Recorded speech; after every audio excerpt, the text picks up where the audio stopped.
Man, what's going on, everybody? Man, it's your boy B. It's your boy Fisher Go Getter, man. And it's Q. Man, you already know what time it is. It's another week, another episode of the Blueprint Table Podcast, man. Clap it up for the Blueprint Table Podcast, man. Clap, clap, clap, clap, clap. Man, what is this? Episode 17? Hold on. Let's make sure we're right. Oh, 17. right. I don't even want to throw a number on it, No, is y'all. it? It's 17? I think it is, though, honestly. I think it is 17. episode Last week we 17. had 16. Yeah. Yeah. Man, we've been doing this for a long time, y'all. We're going to keep on joining together and having these good conversations in the great city of Seattle, Washington. Like we always say, if you're tuning into us and for the first time, What's going on, you guys? It's your boy Fisher Go Getter, man. If you haven't already, click that subscribe button. Click that subscribe button so you can keep up with us every Wednesday. We have new episodes coming out. Subscribe to the Blueprint Table and also follow us on Instagram at Blueprint Table. welcome. You know, this is a podcast where we have empowering conversations about economics and pretty much everything in life. You know what I Yeah. mean? And just try to encourage each other to be better men, man. How y'all doing, man? Q, how you feeling, man? No, you can go first. I'm- You go first. You gotta go Saying, first. how You y'all gotta go doing, man? first. Well, I'm doing all right, man. I'm feeling blessed, y'all. It's what is it? Is it the second Tuesday of December? I think so. Yeah. Yeah. So we getting into that second week, man, of December. The year is wrapping up. We already did last week our Spotify wrapped, and everything is wrapping up pretty well. I can't lie, man. It's the holiday season, man. I'm feeling grateful, man. And I'm about to go see my boy Dave Chappelle tonight, man, in Seattle. I couldn't be happier, man. How you doing? Ready to see what he's talking about? Man, I'm ready to see. Man, he's going to see Dave Chappelle, man. I'm jealous of B right now, man. Man, I come know you on. guys is too. Dave Chappelle, that's gonna be dope. But it's good. End of the year vibes. We all having a good time. We all here right now. It's a blessing. We got 17 weeks that we've been here. Pretty soon you guys is going. We're gonna have to put something together in person. It's been 17 weeks. Let us know if you guys want us to throw something in person. You'll come see the Blueprint Table in person if you guys want that, man. Let us know. Drop a comment. But I'm feeling great, man. Q, how you feeling? Man, I'm feeling good, man. It's been a productive week, productive day, every single day. We consistent, back at it. Episode 17. 17 weeks is a lot. 17 weeks is a lot, 17 man. weeks is a lot, y'all. Shoot, It is. that's going. That's consistency right there. Every single week, we ain't miss a day off. Yeah, I'm doing all right, man. We still going. We still here. Yeah. Man, well, you already know, y'all. So it's a lot going on. It's a lot going on in the world. I mean, I guess every single week there are things that we can talk about. But right now we're gonna start with this Netflix deal, y'all. Because I know even today, there's a class action suit that just went up where basically there are a bunch of entities trying to stop it. If y'all haven't heard about this Netflix deal, y'all, basically Netflix is buying Warner Brothers. If you guys don't know what Warner Brothers is, they're the film and television studio that comes with HBO, HBO Max, all of the different things that they own, the intellectual property for DC. So if we got any comic book fans, y'all, Batman, Superman is coming to Netflix, y'all. Harry Potter, Game of Thrones, Friends, and every other great thing that Warner Brothers has put out is now going to be owned by Netflix. It looks like the actual value of this deal is around 82.7 billion with a B, y'all. $1 billion. So before I even jump further in, I mean, come on, man. How do y'all feel about that? Just off the rip. Netflix buying Warner Brothers, man. Netflix is really separating themselves compared to all the other streaming services, man. If they can pull that off, Netflix is already set apart from all the other streaming services. So this puts them in an even better position, right? This puts them in a whole nother game, right? They own more than they already doing their in-house producing with Netflix series, with Netflix originals, right? So if they can get their hands on some of that more stuff, right? Man, that's we're going into a whole another different type of future. Mhm. So how you feel about it, Q? Man, Netflix, they already becoming one of our big stars basically. But having Warner Brothers right now, that mean they'll also have basically like a studio. I mean, yeah. So they'll own all the studio property, studio equipment, even like say Brothers had some old Batman costumes from the 80s or the Mm. 70s or for however long. But I'm pretty sure over time a lot of stuff they got a decent amount of assets, even though they're like in a negative, right? Yeah, it did look like some parts of them were definitely in the negs. It looks like it says analysts warn Netflix may fund about $50 billion with a B, y'all, in new debt, and they're assuming about $11 billion of debt obligations that Warner Brothers had. So Hmm. that's a lot of debt, y'all. But Netflix just profited what $10 billion with a B even last year, and they did about 40 billion with a B in revenue. So I mean, they got the money. It looks like. Um, I want to see some of the other different little details here. It says the shareholders are getting $72 billion worth of cash and stocks from this deal. Hmm. The people who actually owned uh Warner Brothers. WB. Yeah. Yeah. How do y'all feel about that, man? Because that's a company that's been around for like 100 years. You get what I mean? Warner Brothers been out That for 100 years. man, they've been around for a long time, Yeah, man. I a think very long time. about I could tell you the exact. Let me see here. When was Yeah, Warner? 100 years, man. They got some artifacts up in there, bro. They got a lot of stuff that Netflix is Shoot. gonna be Yeah, able to it I use. literally it think says 1923 in Hollywood, Yeah. Los so. Angeles, So California. they still got basically updated film studios from 1923, and now I'm pretty sure Netflix they probably squeeze out all their, the studios that they probably renting out to film some of these Netflix films and You know, that's everything. something I didn't think about either. All You the know, all Yeah. the they get They that they they stuff taking quick. over the theater stuff too. Mhm. That's what it is. What they said, like they are going to be focused on streaming, but they also are going to be focused on producing large movies because you already know Netflix already been producing movies. Yeah, they have, In and they've been, conjunction with other. and a lot of their Netflix originals or a lot of their movies end up top. They're number one on the It's Netflix for true. months at a time, or weeks at a time. So with them being able to acquire Warner Bros, this really shows them going from a streaming service to just something. What kind of what would you call Warner Brothers exactly? What kind of like media do they? I would say that they're a television and movie production company. Yeah. So literally, that's So literally what they are. you combine the Hollywood, streaming Hollywood, services. literal Hollywood. basically Yeah. by Hollywood. Boom, because I've been to Disneyland before when I was younger, and if you go, you got Warner Brothers. They got there's a whole type of thing catered to them. So Yeah.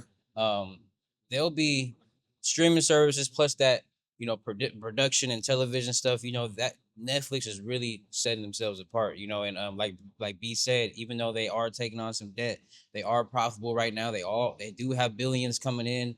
It could be a few years turnaround, but if you think on a wider scale, around 10 years, by the time 2035 comes around, Netflix is going to be. They already took out number one, so if they can get this deal finalized, Netflix will be even more number one, not just in streaming services, but all around. Correct. Netflix the Something to new think about. Netflix the new Hollywood, man. That's what it seemed like. That's I ain't something to gonna think lie. about. Yeah, literally. something to Netflix think is the about. new Hollywood, man. I think this really talks about something too, because even as the date of this recording, which is the 9th of December, Netflix actually just got hit with a class action suit today. Basically they're trying to stop this deal from going because it looks like they could potentially be going against some antitrust laws, anti-monopoly laws. And for the people who don't really fully know, basically a monopoly is when one firm controls an entire market so strongly that customers don't have a close substitute or a close competitor to even go to.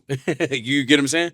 Because if Yeah. Netflix has all of that, I mean, are y'all really gonna keep buying Hulu or what's going on? I don't even got Hulu, to be honest. Yep. Yeah. And I don't have Hulu either. I don't have any. I don't use any other streaming platforms besides Netflix. Netflix and YouTube, really. Netflix and YouTube. So let me ask y'all this question. So since it says a monopoly is when one firm controls a market so strongly that customers don't have a close substitute, do y'all think that that this acquisition could potentially make Netflix a monopoly? Um, Just yeah, based off of that. yeah, I do think so. Even if we would go back to the beginning when Netflix came out, their biggest competitor was Blockbuster. Hmm. So, over time, Netflix basically they wiped Blockbuster out by, you don't have to go inside the store and go pick up rent a video out. Correct. So it's like now they're they're about to own basically all of the biggest movies out there, Harry Potter and everything on HBO and everything, HBO Max. So a monopoly, yeah, possibly, but there's always a better idea or something else to, not to fully end the business. Yeah, I was gonna say because for our wonderful people on TikTok, you know what I mean. I know that they're gonna have something to say if we say that it's monopoly and get all deeper into it. It says technically having a monopoly technically isn't automatically illegal. There's a little bit more stuff that you got to do to make it illegal. Where basically, if they start to block out their rivals and their competition from being able to operate, then that's when it definitely got to get shut down. Yeah, Yeah. like an example of I believe it was like Apple and Google. They were trying to hit Apple with like monopoly thing or antitrust, or I believe it was Google, one of the two. But the thing was, they were trying to say that Google was paying Apple to be the first search engine on Apple's phones and Apple's platforms, right? And that would be a good example of what you were talking about as a monopoly, right? Mhm. And going back to with Netflix, do I think they're gonna become a monopoly? Possibly so. But at the end of the day, when it comes down to capitalism and creating a business in this country, I mean, the goal is to become a monopoly. Maybe not to get to the point where you're actually trying to add detriment to your Competitor, competitors, yeah. Mhm. right? But the goal is to actually become, build and become as big as you can to, be the number one. So if they become a monopoly, so be it. But like he was saying, it doesn't always have to be a negative thing, right? It doesn't always have to be them doing something negative to their competitors. Respect, respect. And so like even for situations like this, like we just said, Warner Brothers has been around for over 100 years. You know, how do you think that the people who the conglomerate that put that together feel now, that their, probably great grandchildren are cashing out in this way? You get what I'm saying? If anything, I feel like if you look at it from the other side, not just the acquisition side, but for the side that sold, man, they got out like bandits, y'all. Don't you think? You said they, The they people got on who, like bandits, yeah, like they were able to exit their company yeah, for billions like for that. billions of dollars, and That's a then dream come true. yeah, no, I agree, man, I agree, and then yeah, Q, how you feel? I mean, if they were smart and they were to, I'm not completely sure how the contract is, but I would still think that they would have a contract where they still own some type of equity inside of the company. But Hmm. if they did sell, they probably would just reinvest back into the company, which is Netflix. Man, because I actually want to bring up an example of a modern monopoly that's right in front of our face that a lot of people don't really even know, or if you are in the business world and you do know, man. It says Ticketmaster and Live Nation. You get what I'm saying? Like, think about any event that you go to. Yes, StubHub and Game Time and some of these other ticketing softwares do exist. But don't y'all think it's like anything that you go to, any concert you go to is pretty much produced by Live Nation? You get what I'm saying? And when you're buying your tickets for any major event, you're pretty much gonna go to Ticketmaster, right? Yep. You get what I'm saying? And it just shows when a company is completely dominant like that, where they're the only one to go to, pretty much they have created a monopoly. You know what I mean? I think that Netflix is on the way to it, to be honest, because like I said, if you can go on Netflix now and you could watch Game of Thrones, you could watch Harry Potter, you could watch all the Netflix stuff, you could watch Friends, you can watch all of the Warner Brothers movies. You know what I mean? Think about the thousands of movies that they've put out in the last even 30 years. You get what I'm saying? Not even Yeah. counting the 70 years before that, I think it's going to be interesting to see. And especially with the class action suit, a lot of people are upset, y'all, you know. Man. Yeah. So we'll see what happens with that. So let's segue, man. Let's segue. Um, when we do our meetings, y'all, and talk about the different topics that we want to cover, I think that and y'all can chime in with this too.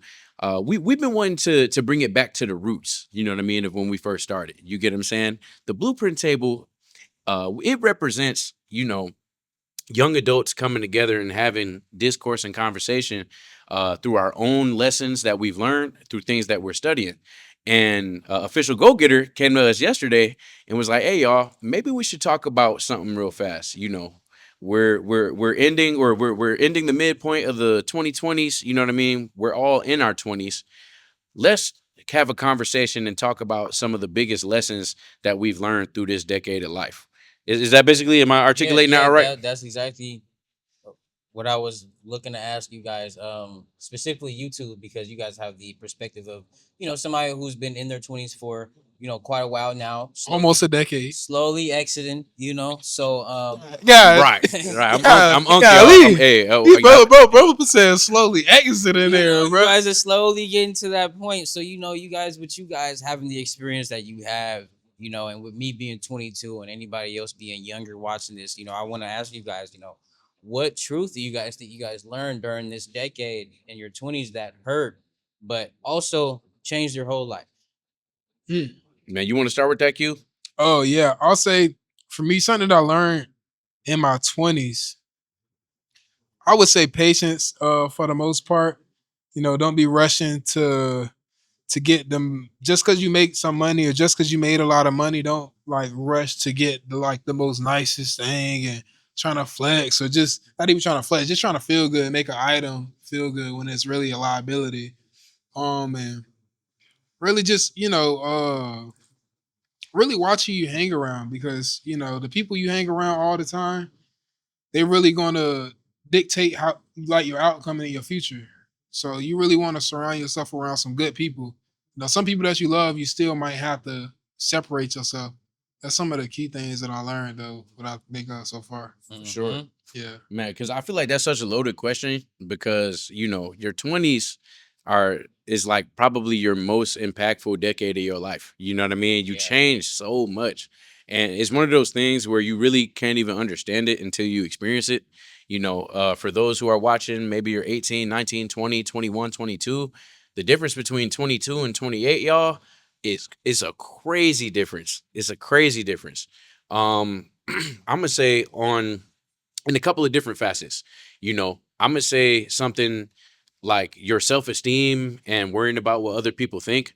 I feel like the older you get, or rather as young as you possibly can be, which is right now, stop caring about what other people think of you, man. That's facts. You That's get what I'm facts. saying? And I mean that more so as far as it stopping you from pursuing things that you want to do, but maybe you feel silly or scared about, what somebody else might think, man. If you have a burning desire to do something and you know that it's something that could get you to a higher level in life, man, just do it. You know what I mean? And I'm not gonna lie, because I feel like a lot of young people, especially when I was younger, you get so in your head about things that it'll stop you from taking action just because of fear of being judged. And I feel like, to be completely honest, that kind of voice in your head, and you might be able to chime in, it really don't ever go away, but Yeah. you just got to go against it. You get what I mean? It's like once you get in a groove, you really don't care too much about what other people think because other people on the outside they'll judge, but how can you judge if you're not doing it?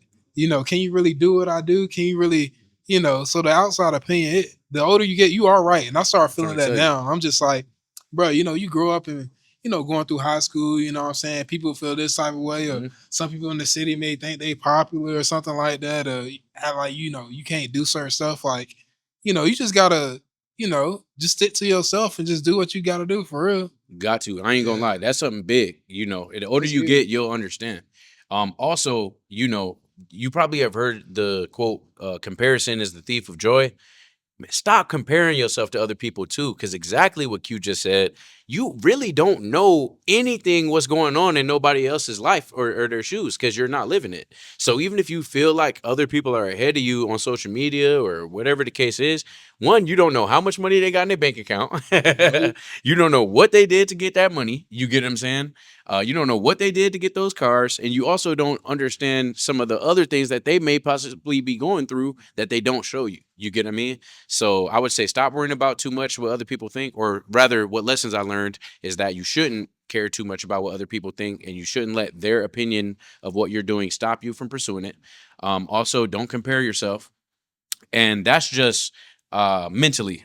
Yeah. Physically, I'm gonna say y'all, because I'm a part of the hefty crew, y'all. The younger you are, which is right now, this is the youngest you'll ever be right now. Man, get serious about trying to get in shape, y'all.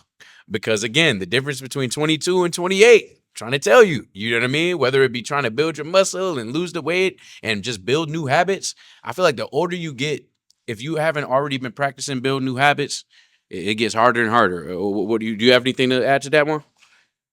Um, You don't have to. You don't have to. no, But the no. reason why I said is because we even brought this up too. Mhm. You know, even off camera, there are certain people that you're going to see in your late 20s that was probably popping in your late teens. I'm trying to tell Hey, you. hey, nah, for real. Respectfully, you get what I'm saying? Yeah. And there you are going to see the people who started to build good habits over time and the people who did not. I'm trying to tell you there is a great divide. And if you want to be on the better side of that, like I said, mentally, but even physically, you know, I would say starting with some sort of physical regimen early is going to be in your best interest. And, yeah, nah, and to add on that, really trying new things. Even like you said, trying fitness, even if you never ran before, start running and just doing all the things that you can do that you never even did when you were younger because you gotta live for today. Because Mhm. you never know how long you got. And I want to put one more thing because I know this is a deep one, man. Yeah, You shouldn't man. have opened up No, Pandora's I box. have to open it up. You shouldn't have opened up Pandora's box, man. You have to embrace change, y'all. You have to embrace change. You know, my stepfather is about to turn 60 next year. And even he started a new job this year. Do you get what I'm saying? Mm-hmm. He did not because he needed to, just because a new opportunity came in. You know what I mean? That he's like, you know what, I could pursue that. And what I was having conversations with him is like, y'all, life will always put you in a position where you're gonna have to embrace some sort of weird change, whether it be somebody passing away and your life changed forever, whether somebody has to move away, whether you have to start a new job, whether your job lays you off. We've been talking about layoffs the last couple months. You know, you always got to be ready for some sort of major change and embrace it. And that goes into business too. Like Q just says, try new things. You know what I mean? If social media makes a new change and you want to make some money, you gotta change with the times, because if you don't, like Blockbuster, you might get left. You get what I mean? And there's probably countless other businesses that agree with that as well. So I don't want to overtalk it, but those are definitely some of the lessons I learned in my 20s. Yeah, man. Shout out to you guys for breaking it down. Those are some good lessons, man. Some good lessons. I hope you guys were listening. I hope you guys were listening. Hey, and share it in the comments. You know what I mean? If you're somebody that's in your mid 20s, maybe 30s or 40s, let us know some of the lessons that you learned in your 20s that you could let some of these young Gen Z and Gen Alpha cats And know, man. and just to add to that, like you're doing something right too when it's like on a positive note, when it's starting to get a little uncomfortable and you're not used to it. Like I feel like that's like the best way you doing something right to change. Mhm, It's starting to feel like, dang, this kind of hard, but you're still doing it, so you can mhm. get comfortable with it. So don't be afraid to just because you're not too comfortable with doing certain things, or you may think you're not good at it. You like, man, it may give you a little anxiety, but you got to keep going because it's just gonna make you hit another level, and that's gonna be a skill that you do. You technically, you have to do that with everything in life. Mm-hmm. Yeah. 100%, 100%. And I would even say, like, know that time does move pretty fast. You know what I mean? There's a saying that says the days are long, but the years are short. It is, y'all. You get what I mean? So if you saved $100 for the last 5 years, $100 a week, you'd have a good amount of money, y'all. You get what I mean? The years are gonna go by. So, if you don't take the action now, you're gonna look up and 5 years have gone by. I mean, how many of y'all can think of COVID like it was yesterday? Yeah, yeah. You get what I'm saying? It feels like it was just And yesterday. and now we are what, 3 weeks away from 2026, y'all. Mm-hmm. You get what I'm Yeah. saying? We're closer to 2030 than we are to 2020. COVID was almost 6 years ago. I That's remember. insane to It's even think about. 2020 around In little March. March. Yep. Dang, bruh. You get what I'm saying? So what is that? 3 months from now? Sheesh. That's what I'm saying. That really got me thinking. RP Kobe. RP Hey, Kobe. oh man, RP don't Kobe, need to bring man. that back, man. And Pop Smoke too, man. I know that sound crazy, man. COVID had RP to everybody, Man, man. R.I.P. Kobe, R.I.P. Pop Smoke. I think it was it somebody else too. Black Panther, man. Who? The Black Panther, man. Chad. Chadwick Boseman, man. Oh, You get what I'm saying? R.I.P. to him too, yeah, I man. ain't gonna lie. 2020 was a tough year, bro, man. Wow, man.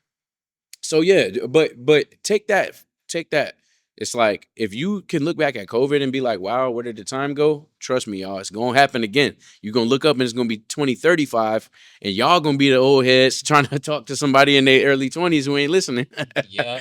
about what you either did or didn't do, y'all. I'm trying to tell you. So don't be on the side telling them, hey, y'all, don't be like me. Because there's a lot of those out here too. Let me see Take here. that advice, Yep. nephew. Right. Take that advice, Neff. You already know, man. Yeah. Thank you so much for that, official go getter, man. Yeah, I man. You appreciate guys, that, man. you know it, man. Man, Yes, 20s sir. is crazy. We still living it though, man. Still We living. still living it. Hey, Shoot. man, to all my homies, man, that's 27, 28, 29, man. Hey, we still in our 20s, man. still enjoying life, but we looking at 30, so tighten up, bro. Yeah. You know who I'm talking to. If you feel convicted, bro, tighten up, man. Don't be sitting on the couch. Don't be eating up all your grandmama food either in that refrigerator. So you're gonna have to get right. Tighten up, man. Oh my goodness. Let's see, man. Let's roll into the real estate segment, man. You know, we've been trying to throw in every single week, you know, and just let y'all know that I am a licensed real estate broker here in the state of Washington, operating in mainly King County, but I have experience down in Pierce County as well. I have a wealth of real estate experience over the last 5 years, from doing residential transactions, commercial leases. I ran a commercial office building, and now I even have a pleasure of helping with one of the biggest public infrastructure projects that America has ever seen, worth anywhere between 20 and 30 billion dollars right now. So we wanted to start something every single week because real estate is an asset class that has a lot of scrutiny. Ironically, right now, you know, there's a lot of people I've been seeing on line pretty much saying, you know, oh, you shouldn't buy a house and it's not the asset class that you should look at. So we just want to shine some light on that every single week, just like how we do with stocks and how we do with public and private businesses. So what I want to talk about today is actually talking about this time of year. The time of year between November and about March. If you are somebody that knows for sure that you want to buy a property, this might be the time, the best time of the year to ever do it. Obviously, you know, the summertime, late spring, that's when the market starts getting a little crazy with buyers, just because that's the time that a lot of people are moving. That's the time that a lot of people are getting out of their leases. That's the time where people are making great real estate decisions. But it's so funny that every single year you will see that the amount of transactions slow down in the wintertime. What obviously that's because it's the holiday time. People are not trying to make as big of moves, but that means that houses are not moving as fast. That means that homes that are on the market and properties that are on the market are sitting longer. What does that mean for you who's trying to buy a house? This is your perfect time to negotiate, negotiate, negotiate. Even if you're not here in Seattle, if you're not here in the Washington area, I'm trying to tell you, ask any real estate professional what's happening right now. The people who are buying houses are getting them for below market, and they're getting them with crazy amount of concessions, whether that be rate buy downs, whether that be just straight up seller credits to go toward their down payment cost. So I just want to throw that out here, y'all. You are in a golden opportunity right now until about, I would say, probably the end of March, maybe even the first couple weeks of April, to get the biggest deal if you are trying to look for a new house, man. So around this time, are interest rates like low? It's not really an interest rate thing. To be honest, interest rates are still high. Interest rates are still high. The reason why I actually prefaced this segment with saying that the asset class of real estate is in a weird space is because, you know, I'll be the first one to say it. I mean, a lot of real estate professionals don't want to say it, but it does seem like the market holistically is kind of inflated. You get what I'm saying? Mhm. So inflation is high. Generally, we already talked about inflation a couple weeks ago. Interest rates are still high. You know what I mean? Even with a good credit score, you're still getting like 6.5%, which comparatively, for the people who know and who have purchased homes in the last 5 years, back in like 2021, 2022, you might have had like 2.5. Do you get what I'm saying? So almost 3 times the amount of interest is what you're going to be paying now compared to a couple years ago. So to be honest, interest is still weird, but that's why I said if you can negotiate with the sellers, then you can potentially get rate buy downs. You get what I'm saying? If anybody chimed into our real estate episode that we had with Anjanae Slaughter. Shout out Anjanae Slaughter and the Young Black Homeowners network there.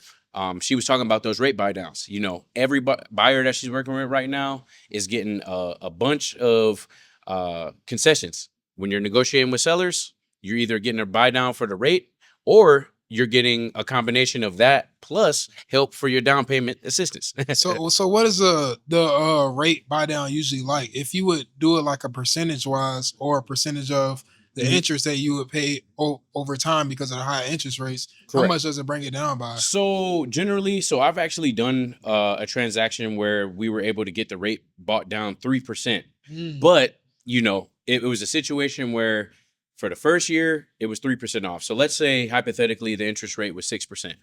For your first year, you only paid 3% interest. Your second year, 4, your third year, 5, and then the next, you're gonna be right back to 6. But hopefully, you know, by then you'll be making some more money, right? Because we live in a day and age where every single year people are trying to make more money, right? So you do that with the hope that in a couple of years you'll be making enough money to where when you're gonna be paying that full interest payment, you already know you'll be in a better financial position, you know, and hopefully even potentially rates will be better then to where maybe you might be able to refinance. But essentially that's what a rate buy down is. So you'll be able to get concessions from the seller. Let's say the house is $500,000. They will put under contract the home for $500,000, but the seller might give you $30,000 in concessions. Does that make sense? And that will go toward your rate buy down. Does that make sense? Did I explain it the way that makes sense? You explained that good. Okay. Yeah. Yeah. No, I was just letting it process and Okay. thinking. Yeah. So, but the thing is, sellers are incentivized right now to do deals with buyers just because, I mean, you know, let's say you put something on the marketplace. Let's say you're trying to sell a car. And you need this money for this car, and you priced it for what you want, and that joint is sitting, and you ain't getting no offers on it. Let's say you sit for 1 month, you might be okay. You sit for 2 months, you're gonna start itching. Yeah. 3 months, you definitely gonna start itching. So even if you put that car up for 10 racks, if somebody come and say, "Hey, bro, I'll pay you 7," Mm-hmm. you might take it 3 months later. Do you get what I'm saying? That's exactly what's happening with these people who are trying to sell these houses, especially the people who have been floating these notes. Maybe they floating 2 house notes. You know what I'm saying? They trying to get these houses off, y'all. So that's why I said, you know, this time right now, and this is not just being salesy, y'all. I'm trying to tell you, go to talk to any professional. This is the right time for buyers right now. You get what I mean? There's way more inventory on the market right now than there are buyers, which means that prices are going to have to come down somewhere. So that's your real estate segment for the week. Do you Hey, know if yeah. there's like a specific area people are looking at most, or a specific area that may have that may be more attractable when it comes to the price than others? Specifically here in the Seattle area, like in Washington. Because was that was an all around thing around the whole Oh country? yeah, or was- for sure, yeah. for sure. But that's, like I said, that's a generalization. If we got a little bit more specific here in Seattle, it gets a little weirder. Okay. Because actually what you're saying is kind of right. There are certain areas where them prices are not coming down no matter what. Mm. Do you get what I'm saying? Mhm. But there are little pockets of places where you can find it. I would say a general good rule of thumb. Let's say that you're looking for a house that fits a certain type of criteria. You want, you know, 2,500 square feet, 3 bedrooms, 2.5 bathrooms. You get what I'm saying? I want you to go on Zillow, go on Redfin, go wherever it is that you're going to look at houses. And I want you to compare a couple of different spaces, neighborhoods rather, that are in similar price points. And I want you to check something called the days on market. You get what I'm saying? Yeah. Now, sometimes the days on market means that something could be wrong with the house, right? Maybe. You don't necessarily know. But I would say that more times than often, the days on market directly correlates to the home being overpriced. I'll tell you that for sure. What's the days, like how many days would you say when you know something wrong with it? Man, on average, your house should sell within a month for sure. It should be under contract. I would even say within 2 weeks. If it's priced correctly, after 2 weeks, I would say 3 weeks max, depending on the price point. You know, let's say $1 million or less. Anything more than 21 days, I would say that's a red flag as far as either the price or something's wrong with the house, to be honest. Now, if it's over $1 million, you already know. Big purchases, it just take longer. You get what I'm saying? But if you're under $1 million and that home has been on market for longer than a month, you might have some negotiating power. So, if you're interested in that, reach out to me in the DM. If you have any opinions about that, please comment about how you guys feel like the real estate market is generally. Do you guys feel like real estate isn't a place where you should invest in it and it's a good asset class to have, or do you think that it's so inflated that nobody should buy it and nobody can afford it? I want to hear what y'all think, man. Even before we go to Stock Watch, because I know this what we're immediately about to do. Buying a house, is that something that y'all want to do in your lifetime? So now that I'm getting a little older, sometimes I think about. I was just watching Market Mondays the other day. I heard Rashad talk about how he had talked about how one of the worst purchases he ever made was a home, right? Mhm. Right, because sometimes we think it's an asset, but it can become a liability due to how much you may have to put in it. But he also mentioned buying a home to live in, your first home to live in, may not be the smartest idea, but if you're able to buy a home to rent out and use it as some cash flow, that may be a better idea as your first home. So with me, I'm not really too worried about having a home to live in, right? But if I can get a good house on a good deal and rent it out for some cash flow, that's still something I'm thinking about. Respect. And what about you, Q? Yeah, I would say I would buy a home, but I wouldn't buy a home unless I have the money for it. Mm-hmm. So Cash or to finance it? no cash. Okay, respect. Okay. Yeah, I just don't feel like everything that you go through in life and get into. It's like you got to learn new stuff, or anything could be wrong with it. Even we talked about like how something wrong with your HVAC at home, how much that could cost you. Mhm. Some new stuff popping up. Maybe something stopped up in the street for plumbing.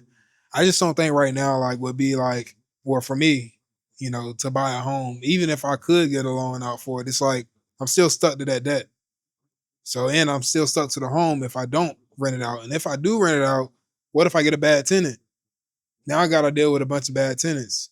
So, Yeah, I respect yeah. that. I respect that. That's why I said, you got to be savvy. You got to be savvy.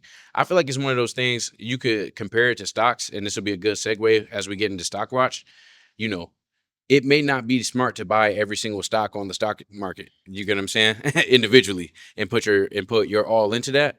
You got to find where the deals are, and you got to be savvy and figure out where the money makes sense, and then make that. So again, y'all, we want to hear y'all opinions. Tune in next week for our real estate segment, man. But let's talk about Stock Watch, man. What are we doing, man? What are we talking about today? Yeah, man, we're gonna get into the stocks. Pardon me. We're gonna get into the stock watch, man. Getting into the top 5 companies within the S&P 500. If you guys don't know what the S&P 500 is, it is an ETF, right, of the index of the top 500 publicly traded companies on the market, right? And we're able to own these companies by the click of one button, right? They put them all under one umbrella, and we can own a percentage of each 500 of these companies, right? And it grows over time, right? So we track this because this is one of the biggest assets on the market and within the US in general. So in the top 5, we have Apple, Google, Microsoft, Amazon, Nvidia, right? And we'll be talking about the price of each, right? First, we have Nvidia, right? If you guys don't know what Nvidia does, if you've been watching, Nvidia is the leader when it comes down to the semiconductor chips, right, to power AI, which is what all the other tech companies that we're going to be talking about need. So they work with Nvidia. Hence, Nvidia is actually the top of the list at $5 trillion, is what they're worth, right? So you have Nvidia at the price of 184.97, right? And we're gonna also be touching on the price that they were last week. So Nvidia at 184.97 this week. On this Tuesday, last Tuesday, you have Nvidia closed at 181. So we moved up a little bit. Tomorrow we also have Jerome Powell speaking, which is the Federal Reserve. And the Federal Reserve, if you guys don't know, those guys are in control of our money in the U.S. Man, they're going to be talking about the interest rate tomorrow. We're going to be I was cutting. going to say, and control of the interest rates. Yeah, Yep. yeah. So they print the money and they're in control of the interest rates, and that's what everybody's going to be looking at tomorrow because we're looking to get an interest rate cut of, I believe, 0.25 points or something like that. And when that happens, the market usually reacts, right? The stock market usually goes up or down, right? So we're going to see how we feel about that.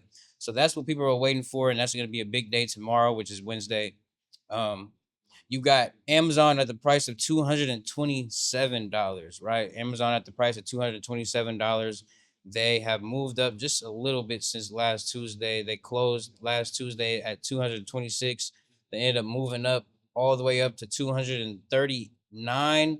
So that was last Tuesday, December 2nd, because now we're at the 9th, correct? So last Tuesday, they actually went as high as 239, came down to 235 and closed there. Now we're at 227. So Amazon is having a little downtrend, right? Microsoft, right? Microsoft, right, at the price of $492, right? And they've been moving up since last week as well. Last week, last Tuesday, they were at the price of $486, right? So they ended up having a downtrend all the way from last Tuesday. They ended up going as low as 475 last Wednesday, and now they came back up at 492, right? You see what these companies always do when it comes down to the dips. Now you have Google, right? We're gonna be getting into Google. We've been talking a lot about Google. Google's been making a lot of moves. If you end up looking at their chart, Google has just hit the price of 217, right? Last month they broke that $300 mark, Yeah, and 317. yeah, they're at. Mhm. Oh, did I say 200? Yeah, mhm. See, 317, man. Last last month they broke that 300 mark. Now they're sitting at that 317, kind of playing around in this area. Right, last week they were sitting at 300 and 317 as well. So they ended up moving back up during the week and then came back down back to last week's open at 317. So Google is definitely making some moves, man. This is one of the one of the most growing stocks within the ones that we're talking about, along with Apple. Lastly, we have Apple sitting at $277. Man, Apple just broke a good breakout of 275. So it looks like they also want to get to 300 like Google. Let's see if they hold above that 275 level that it broke out of. Apple last Tuesday was at a high, it looks like, of 283, and we also moved up the next day, that Wednesday, to the high of 287. But Apple also just moved back to 277. So Apple testing that line of 275. This is what we do when we look at price, right? Last week when I talked about Apple, I was talking about how they were breaking out of a box, right? So they had a support level at 265 that they were bouncing off of, and then they had a resistance level that they wanted to pass that they wasn't passing yet at 275. So we've passed that resistance level, but now we're retesting it again. And this is the test to see if we actually hold above to go further to the upside, right? So if you guys also want to check out my videos to know how to read the market, man, go tap in with my YouTube channel, Official Goal Getter, and it's going to be right there. So with that being said, man, those are the top 5 companies within the S&P 500. And the market tomorrow has the rate cuts. Jerome Powell is speaking, so we're going to see what happens. Are we going to continue moving up, or is the market going to react some type of way, and are we going to move back to the downside? So we'll see what happens. And I want to throw something in there, y'all. As he tracks these prices week to week, you know, when we look at it stretched out, is honestly crazy. I put up a little stat right here. Yeah. I mean, barring Amazon, which still, well, one, let me actually say this. Every single company of those top 5 of the S&P 500 has risen in value over the last year.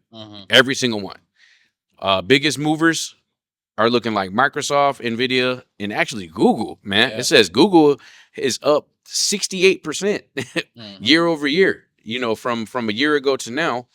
And Microsoft is up, or sorry, Nvidia is up 37%. Microsoft is up about 17.5%.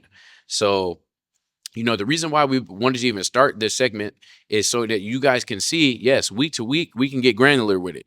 It's going up and down. It's going up and down by small increments. But when you stretch it out over a long period of time, I'm not going to lie, y'all, man, it looks like these stocks are gaining value. And if you even get longer than a year, you'll see that even more. So, man, that's so dope, man. Thank you so much for doing that research, man. Seriously. Sorry, bro. I appreciate it. So, Yeah, man. you know, I know we covered a lot today, y'all, and I don't mean to cut it short, but I gotta go see Dave Chappelle, man. You get what I'm saying? He about to make the city laugh. We You get what I covered mean? what we need to cover, man. Man, y'all got any closing thoughts, man, before we sign off?